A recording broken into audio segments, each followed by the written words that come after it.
రాష్ట్ర వ్యాప్తంగా బీసీ బంద్ కంటిన్యూ అవుతోంది. స్థానిక ఎన్నికల్లో 42% బీసీ రిజర్వేషన్లకు చట్టబద్ధత కల్పించాలనే డిమాండ్తో బీసీ సంఘాల జాయింట్ యాక్షన్ కమిటీ ఇవాళ రాష్ట్ర వ్యాప్తంగా బంద్ పాటిస్తోంది.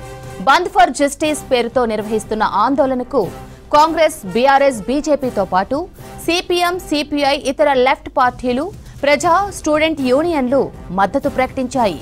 స్వయంగా ఆందోళనల్లోనూ పాల్గొంటున్నారు నేతలు. హైదరాబాద్ సిటీతో పాటు అన్ని జిల్లాల్లో ఉదయం నుంచే బంద్ పాటిస్తున్నారు బీసీ జేఏసీ నేతలు. బస్ డిపోలు, బస్టాండ్ల ముందు బైఠాయించి నిరసన తెలుపుతున్నారు. బీసీ సంఘాల ముఖ్య నేతలు, కార్యకర్తలు తెల్లవారుజాము నుంచే రోడ్లపైకి వచ్చి బంద్లో పాల్గొంటున్నారు. బంద్ కాల్తో బస్సులన్నీ డిపోలకే పరిమితమయ్యాయి. రాష్ట్ర వ్యాప్తంగా దుకాణాలు, వ్యాపార, వాణిజ్య సముదాయాలు, విద్యా సంస్థలు మూతపడ్డాయి. ఆర్టీసీ బస్సులు కూడా నడపొద్దని పిలుపునివ్వడంతో బస్సులు రోడ్డెక్కలేదు. రాజ్యాంగ సవరణతోనే 42% బీసీ రిజర్వేషన్లకు చట్టబద్ధత వస్తుందని, ఇందుకోసం బీజేపీపై ఒత్తిడి తీసుకొస్తామని, కాంగ్రెస్ పై కూడా పోరాడతామని అంటున్నారు జేఏసీ నేతలు. బీసీ సంఘాల జేఏసీ ఇచ్చిన రాష్ట్ర బంద్కు కాంగ్రెస్, బీఆర్ఎస్, బీజేపీ మద్దతు ప్రకటించాయి. కామారెడ్డి డిక్లరేషన్ కు కట్టుబడి ఉన్నామని, బీసీ రిజర్వేషన్ల విషయంలో వెనుకడుగు వేసే ప్రసక్తే లేదని పీసీసీ చీఫ్ మహేష్ కుమార్ గౌడ్ స్పష్టం చేశారు.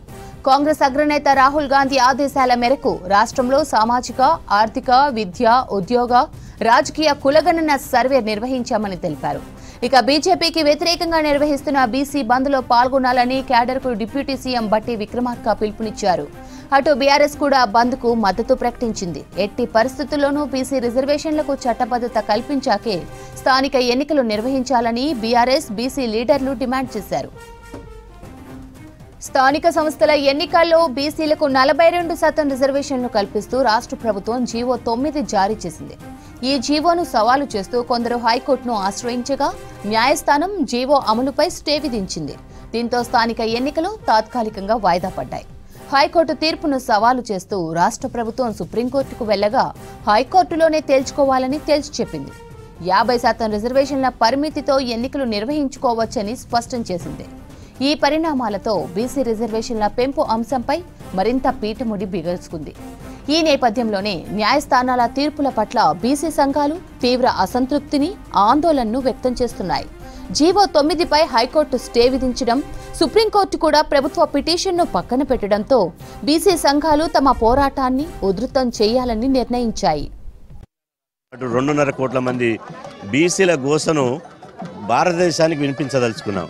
అన్యాయంగా మా నోటికాడి ముద్దను 42% వచ్చినటువంటి జీవో నెంబర్ 9 మీద హైకోర్టు స్టే విధించడం, సుప్రీంకోర్టులో స్టే నిరాకరించడం, రెడ్డి జాగృతికి సంబంధించినటువంటి వాళ్ళు మా తినే కంచంలో మన్ను వేయడం, ఇలా బీసీలను అవమానించారు, అడుగడుగున అన్యాయం చేశారు. మా జనాభా 60% ఉంటే 42% రిజర్వేషన్లు ఇస్తే కూడా ఆ రిజర్వేషన్లు అడ్డుకుంటున్నారు. ఇవాళ మేము 60% ఉన్నటువంటి బీసీలను అడుగడుగున అన్యాయం చేస్తున్నారు. ఇవాళ భారతదేశంలో మా సోదర ఎస్సీ ఎస్టీలకు జనాభా ప్రకారం ఉన్నాయి, అదేవిధంగా అగ్రవర్ణాలకు కూడా జనాభా ప్రకారం ఉన్నాయి. బీసీలకు మాత్రం జనాభా ఉండి కూడా రిజర్వేషన్ లేవు. దాని మీద మేము న్యాయబద్ధంగా మేము ఎన్నో 4 దశాబ్దాలుగా పోరాటం చేస్తే తెలంగాణ రాష్ట్రంలో మొదటిసారిగా 1931 తర్వాత కులగణన చేశారు, డెడికేటెడ్ కమిషన్ ఏర్పాటు చేశారు. దాని మీద ఎంపారికల్ డేటా తీశారు. ప్రభుత్వం అధికారికంగా బీసీల జనాభా 56.36% అని తేల్చింది.